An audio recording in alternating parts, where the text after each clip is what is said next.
আসসালামু আলাইকুম প্রিয় ভিউয়ার্স, আজকে আমরা মধ্যম সংখ্যা বের করার পদ্ধতি দেখব।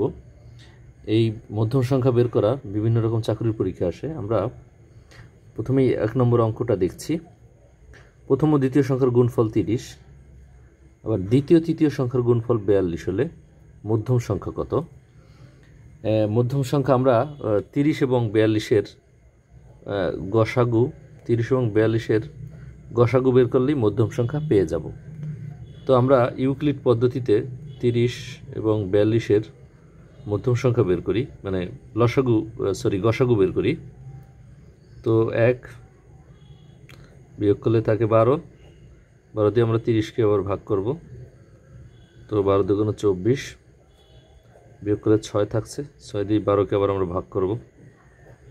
তো ইউক্লিড পদ্ধতি আমরা সবাই জানি, 6 দুগুণে 12 থাকছে না।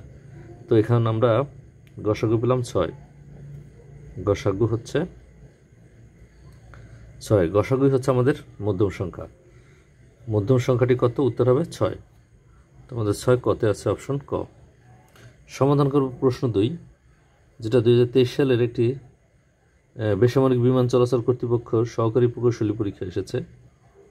এছাড়া ডাটা প্রসেসিং অপারেটর 2002 সালে একটা পরীক্ষা এসেছে। অঙ্কটি দেখছি আমরা। প্রথম এবং দ্বিতীয় সংখ্যার গুণফল 35, দ্বিতীয় এবং তৃতীয় সংখ্যার গুণফল 63 হলে মধ্যম সংখ্যা কত? একইভাবে আমরা 35 এবং 63 এর গসাগু নির্ণয় করব ইউক্লিড পদ্ধতিতে। এটা একবার যায় 35, বিয়োগ করলে থাকছে 28, এই 28 দিয়ে 35কে ভাগ করব আমরা। একবার যায় 28, 35 থেকে 28 বিয়োগ করলে থাকে 7, 7 দিয়ে আমরা 28কে আবার ভাগ করব। 4 7 28, থাকে না কিছুই। এখানে গসাগু বের হলো 7, তো উত্তর হবে মধ্যম সংখ্যা হবে গসাগু 7, উত্তর 7। প্রশ্ন 3 সমাধান করব। এটাও একটা চাকরির পরীক্ষা আসছে 2010 সালের। 3টি পরস্পর মৌলিক সংখ্যার প্রথম দুটির গুণফল বলেছে 91, শেষ দুটির গুণফল বলেছে 143। সংখ্যা 3টি বের করব। আমরা ওই একইভাবে প্রথমে 91 এবং 143-এর গসাগু নির্ণয় করব। তো আমরা ভাগ করছি, এটা বিয়োগ করলে থাকছে 52, 91কে আবার ভাগ করব, বিয়োগ করলে থাকছে 39,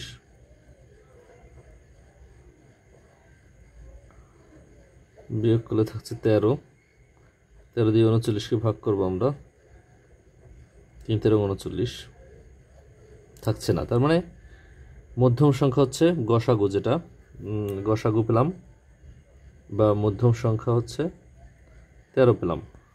এই 13 হচ্ছে আমাদের মধ্যম সংখ্যা, অর্থাৎ এইটা একটা সংখ্যা এবং এইটা একটা সংখ্যা, এই দুটোর গুণফল। আমাদের 3টি সংখ্যাই বের করতে বলেছে, সংখ্যা 3টি বের করো। তো এখানে অপশনে বলেছে 7 13 11, 13 মধ্যম সংখ্যা আছে, বাকি দুইটার কিন্তু 13 মধ্যম সংখ্যা নাই। তার মানে বাকি দুইটার একটাও অ্যান্সার হবে না। এখানে মধ্যম সংখ্যা 13, তার মানে এই ক এবং ঘ এর যে কোনো একটি অ্যান্সার হবে। এখন কোনটি অ্যান্সার হবে সেটা বের করার জন্য আমরা একটু প্রশ্নে যাই। প্রথম দুটি সংখ্যার গুণফল 91।